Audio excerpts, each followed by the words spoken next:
кажется, наша главная задача была спасти детей, сохранить.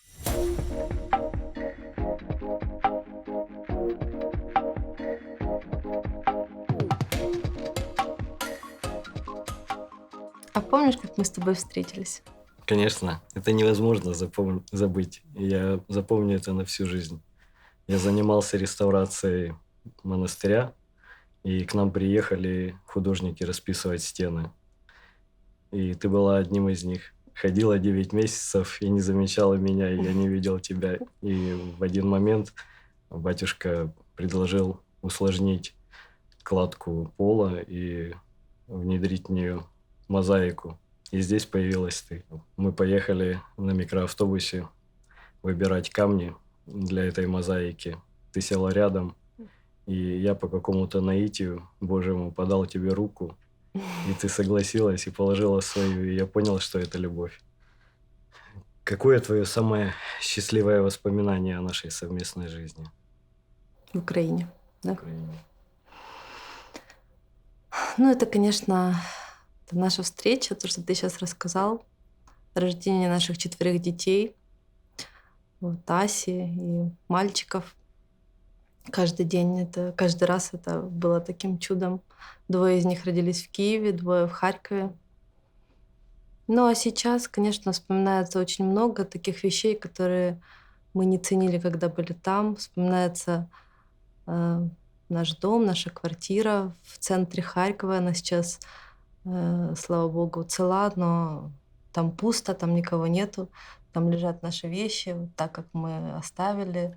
Эти воспоминания, они, приходят и во снах, и на Ты помнишь, в какой момент мы решили покинуть Украину и как мы переживали, кто из нас поедет, кто останется? Да, я помню, до конца не было известно, могу ли я покинуть Украину, будучи многодетным отцом 4 детей. Я не был уверен в том, что я могу легально покинуть страну, но все решило то, что ты испытывала, эти панические атаки, которые стали приходить и к тебе, и к нашей старшей дочери. Этот ужас постоянного страха, что что-то может случиться с детьми. И, наверное, это был момент, когда мы решили все-таки Ну да, мы уехать ехали из страны. и не знали, сможешь ли ты выехать или ты вернешься, а мы поедем сами. Это мне было очень страшно, потому что я не могу вести машину, и ты был за рулем, и Да, это слава богу, мы смогли. было вопросом до последнего момента, прямо вот до момента пересечения границы. И когда мы ее пересекали, и у меня взяли свидетельство многодетного отца и сказали, что вы можете выезжать, я помню, как ты была рада, что я смог поехать с вами дальше. Ну, мне кажется, наша главная задача была спасти детей, сохранить их, их жизнь, здоровье и ментальное здоровье, потому что это была очень разрушающая ситуация в Украине. Но я готов был вернуться в Харьков, даже если бы меня не выпустили, и ты знаешь это. О, хорошо, что ты с нами.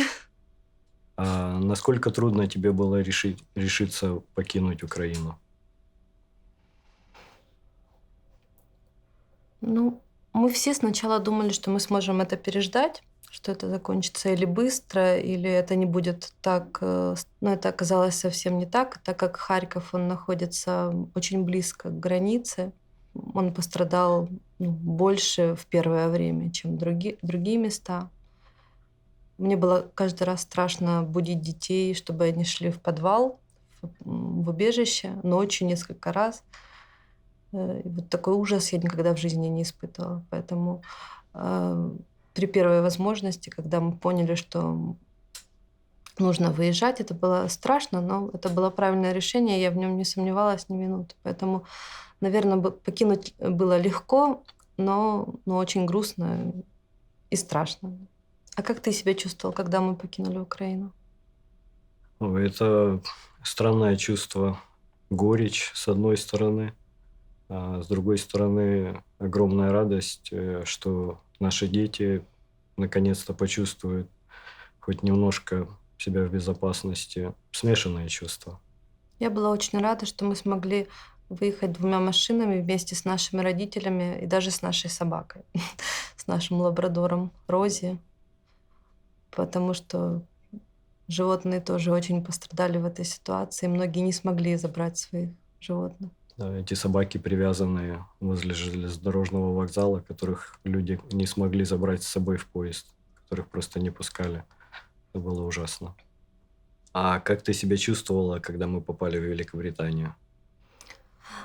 Ну, наверное, я первый раз почувствовала какое-то ощущение дома вот за эти 2 месяца. Я не знаю почему, потому что в Болгарии я э, чувствовала, что мы на каком-то распутье, что наш путь еще ну вот, не окончен. И когда, наконец, мы получили визы, э, сели в самолет, долетели, вышли, встретили нашу прекрасную семью, нашего спонсора Клару. Э, Потрясающая женщина, потрясающая у нее семья. Я почувствовала какое-то облегчение. Тут такое было ощущение, не знаю почему, что мы дома. Пусть это временный дом, но здесь нам будет хорошо. А когда ты почувствовал больше всего гостеприимства в Великобритании? Ой, я не перестаю его чувствовать ежедневно. Э, Ну, наверное, первое самое, это когда мы приехали в нашу квартиру, которая стала нашей на эти полгода. И мы зашли, и все было так продумано, С такой любовью? с такой любовью, да. Щеточки, приготовленные для нас и наших детей, расстеленные кровати, море игрушек. Юра, который не мог уснуть до 2 часов ночи и приходил к нам. Играл в лего. И все это дало чувство дома, да, и благодарность за все то гостеприимство, которое мы встретили. Улыбающиеся люди на улице до сих пор не перестают меня удивлять. И я чувствую, что я у себя дома, и это просто какой-то мой родственник идет и мне улыбается. Я чувствую это гостеприимство каждый день.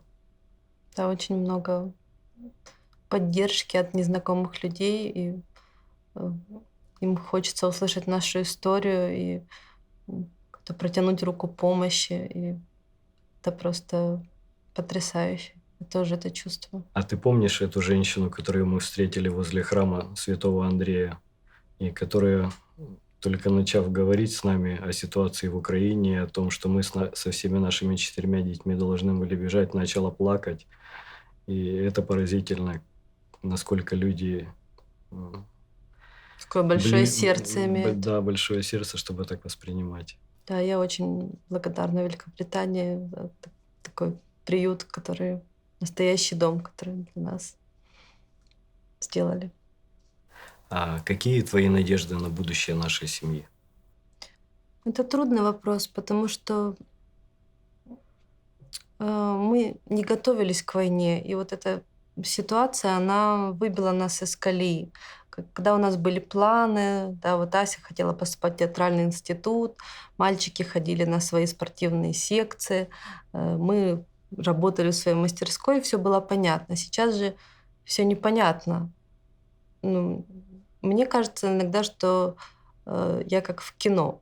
То есть я вдруг раз, я в Лондоне сегодня. И на себя смотрю немножко как со стороны. Что будет дальше, мне трудно поверить. Конечно, ну, чаяние наше, что закончится война, мы ждем этого каждый день. Мы ждем, что это безумие должно прекратиться. Для меня это важно. Но я решила, что я буду жить сегодняшним днем. Сейчас мы в Великобритании, нам здесь хорошо. И хотя часть сердца, души, она, конечно, с нашими друзьями, близкими, которые в Украине, это невозможно жить, как будто бы все хорошо, но ради детей и ради действительно будущего, которое все равно будет, мы в безопасности, это главное. Я думаю, что все будет хорошо. Мы продолжаем, мы вместе, главное. Мы можем воспитывать детей и учить их. Я хочу, чтобы они научились быть такими же вежливыми и добрыми, как англичане. потому что мы в этой среде очень такой потрясающей.